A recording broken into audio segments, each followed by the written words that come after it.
Have you ever wanted to be good at something, but didn't feel like investing the time to do so? I'm perpetually on a quest to pick up new skills, but I'm usually very impatient about how I go about doing so. And as someone who has watched extensive Super Mario 64 content but never picked up the game myself, I thought it would be interesting to test the limits of speed learning in a controlled experiment. So, I gave myself 24 hours from the time the game was downloaded and ready to go to get as good as possible at the game. I decided on learning a 16-star speedrun because it's the most popular speedrun of the game. It takes the least time of the main run types, which is important because I'm going to be doing it over and over again with limited time. And the content creators I had watched previously play 16-star, so I knew the routes pretty well. I spent the first 3 hours of the 24-hour period learning the routes and making sure I could complete each piece and each star. I then did my first run so that I would have splits to compare against, getting an hour and 15-minute time. Now, obviously that's not a good time by any means, but it was my first time completing everything in a row, and felt like a good jumping off point. In fact, I did all the way through Bowser 2 in less than 40 minutes, and then spent more than half an hour on BLJs. You'll probably hear a lot this video, but God, I hate BLJs. So then, 4.5 hours into the challenge with one slow run to compare to, my attempts would begin, after I went to sleep. I slept for 10 hours, meaning when I woke up, there were less than 10 hours left in the challenge, and my personal best was still 75 minutes. I had work to do. With an easy run to play against, I had a good time upping my personal best, and in my very first run, I entered the final split just 34 minutes in. Can you guess what lost me time from there? That's right, it's BLJs. Fuck BLJs. Luckily, they only took me 10 minutes this time, and I was able to head into Bowser 3 at around the 45-minute mark, on pace for a sub-50 run. Then, well, shit happened. It's a hard stage, man, it's the final boss, but yeah, I choked it. I still managed to come out with a 53:17, a 22-minute improvement on my previous best, so I was happy. But I knew I could do better, and I still had 8 hours, so I got to work. It took 2 hours of resetting to get a run going, but once I did, it was gorgeous. I saved almost a minute in a straightforward stage. I saved another minute in a Bowser stage. I saved 2 minutes in a stage I had often struggled with. I crushed MIPS, and BLJs only took me 5 minutes this time. By the time I had finished, I had a 37:34, a 15-minute improvement on my previous best. Now, with about 6 hours left in the challenge, I had to make a decision. See, here's the thing about the way I was speedrunning Super Mario 64.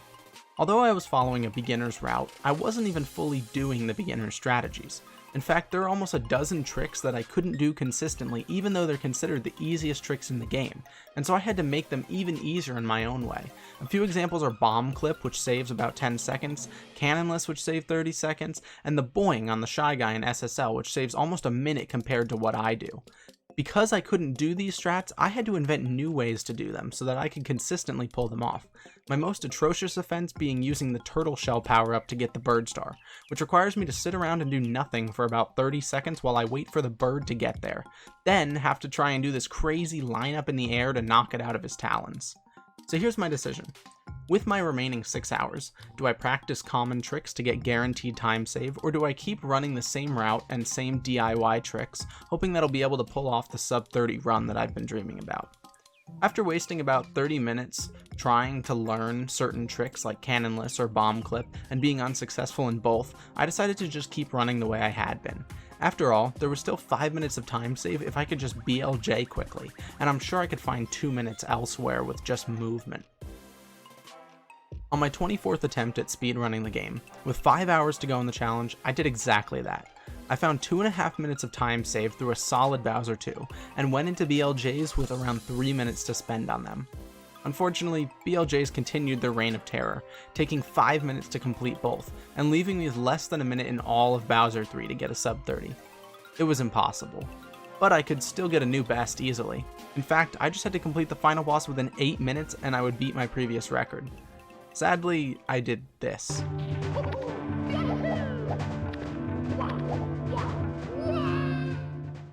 And then, the game decided there was an invisible wall in front of me, and so this happened.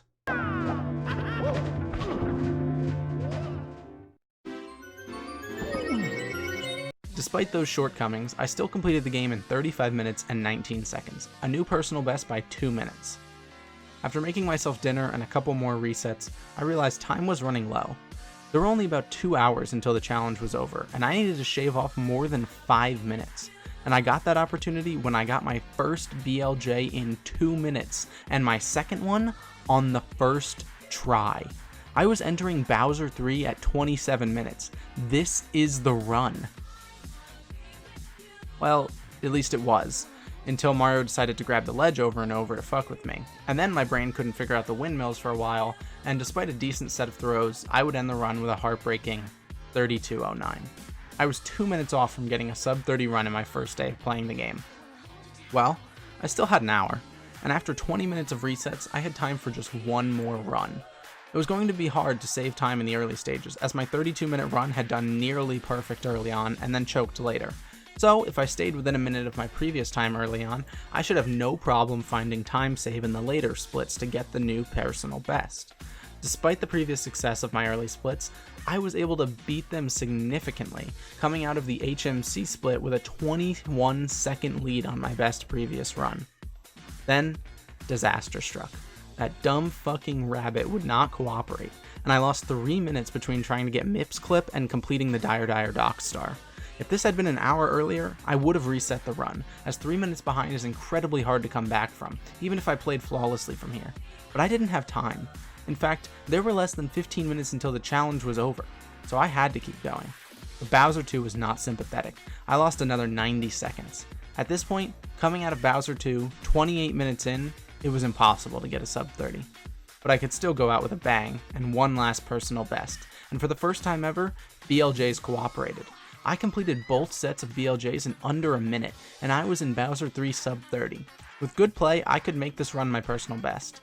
Sadly, the world is cruel, and Bowser throws are crueler. I would end with a 33:19.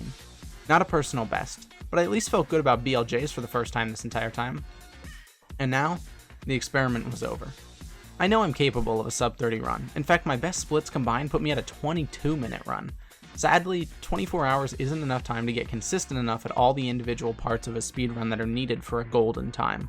I think overall, this was a super fun and challenging experience, and I think I did better than I or probably anyone else would have expected. Of the 24 hours, I spent about 12 playing this game. It sounds insane that only 2 of my awake hours in the past day were not spent playing Mario, but that's the idea of a speed learning challenge. I hope you enjoyed this micro journey, and let me know if there's anything else you'd like to see me try and speed learn. Bye!